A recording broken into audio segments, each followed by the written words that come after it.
Hey guys, this particular video will test your understanding of mechanical energy. So let's get started. Let's say that we've got this block just here, this blue block, which initially has no velocity because we're releasing it from rest, so V1 is equal to 0.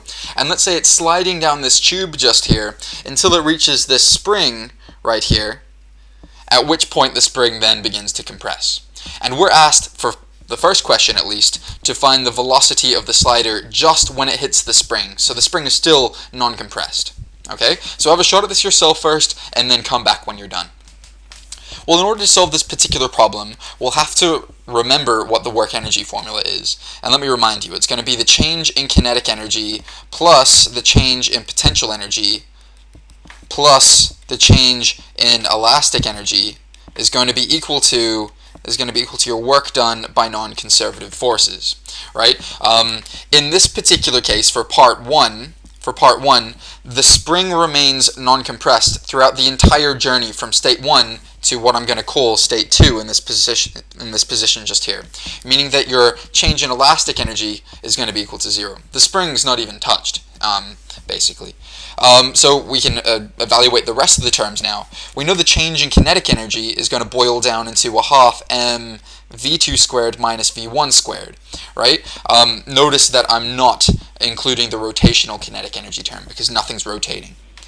The potential energy term will boil down into mg h2 minus h1, right? And your work done by non-conservative forces will remain as WNC. Okay, now in order to evaluate these terms, it's completely necessary to draw a free body diagram. So let's get started. We know the free body diagram looks something like this. This is our tube. This right here is our spring, right here. And this is what our block looks like sometime mid-flight. Basically sometime as it's falling down through the tube. We know it has a whole bunch of forces acting on it. For starters, we know it has a force due to gravity, which is downwards of mg. That's simple enough. We also know that it's got a friction force which is going to be up the tube. It's up the tube because it resists the tendency to move, right? The block's moving down, so friction must be up. And it will have a magnitude, a constant magnitude I should say, of mu k n. Okay? Not only that, but we know there's a normal force as well, which is going to be perpendicular to the slide, n. I'm not sure whether the normal force is this way or this way, we don't know yet, but either way you can figure that out, whether it's negative or positive. Now, I'm going to figure out the work done by non-conservative forces by evaluating all the non-conservative forces. We've got two. We've got the friction force and we've got our normal force, right? However, the work done by your normal force is 0, and that's because the normal force is always perpendicular to the movement of your block. Remember, your work done by non-conservative forces is equal to the force you apply on your object times by the distance moved in the direction of your force. So for n, the work is 0. It's different for friction. Let's go through this step by step. We know that the force we're applying is mu k n, but the distance where the block is moving in the direction of your force is minus 0.5 meters. That's because friction's up, but the block is moving down. Right? I hope that makes sense. So you can see why this is going to be a negative term just here. And I should really add that to 0, which is your work done by your normal force. Okay? So we've evaluated the work done by non-conservative forces, but we still don't know our normal force, so we don't know how to simplify this expression yet. To do that, let's break down our force due to gravity. This is mg just here. This is mg. This is its y component. That's because I'm defining y to be in this direction, and I'm defining x to be in this direction. Right? And this is its x component just here, right?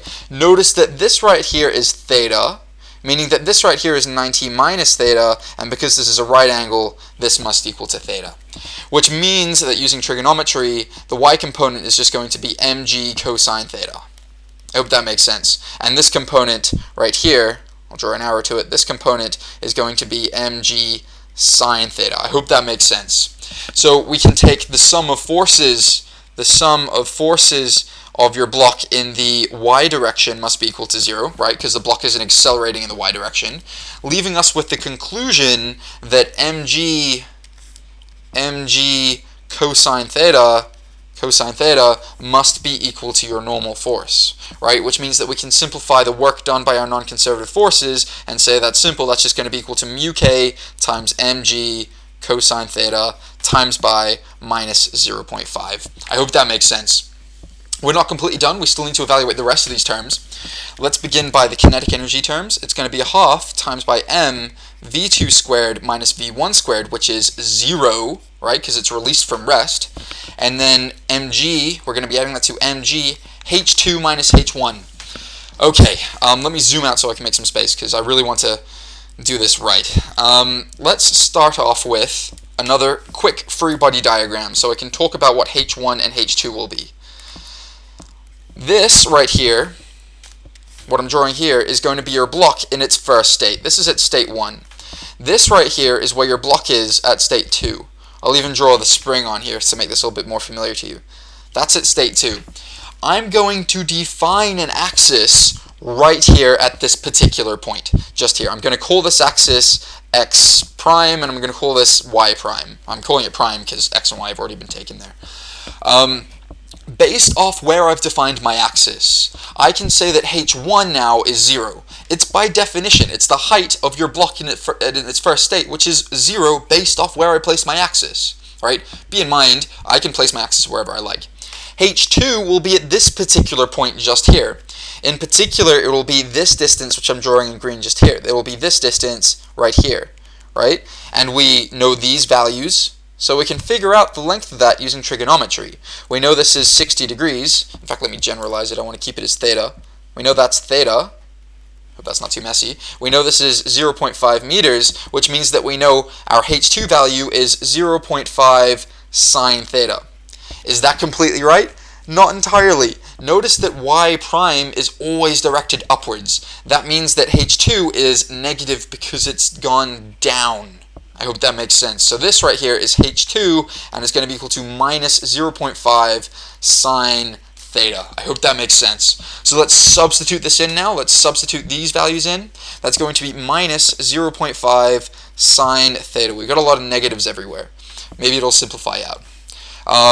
We know that the right-hand side is just going to be equal to minus 0.5 mu k. In fact, let me see if I can write this below. There we go. I've just written the result below. I ran out of space here, so just ignore this just here. Now, this is our value just here. All we need to do is solve for v2. That's what we're after. We're after the velocity at our second state. So we need to solve this. Notice that m has been conveniently given as 2 kilograms, which means that the half and m cancel off nicely to give 1. Leaving us with v2 squared is going to be equal to, let's talk about this term right here. It's going to be 0.5 mu k mg cosine theta, and then let's bring this gravity term all the way onto the other side too. So it's going to be plus, notice the minus cancels off, plus 0.5 sine theta times by mg. Right? And you can evaluate this into your calculator.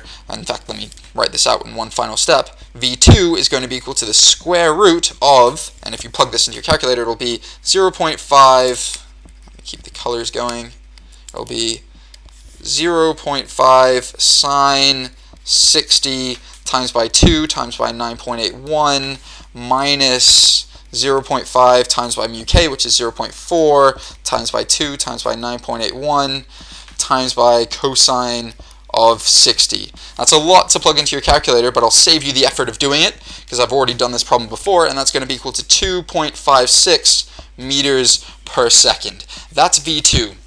Now let's talk briefly about the disadvantages of using the mechanical energy formula. This V2 value only tells you the magnitude of your velocity. It tells you nothing about the direction.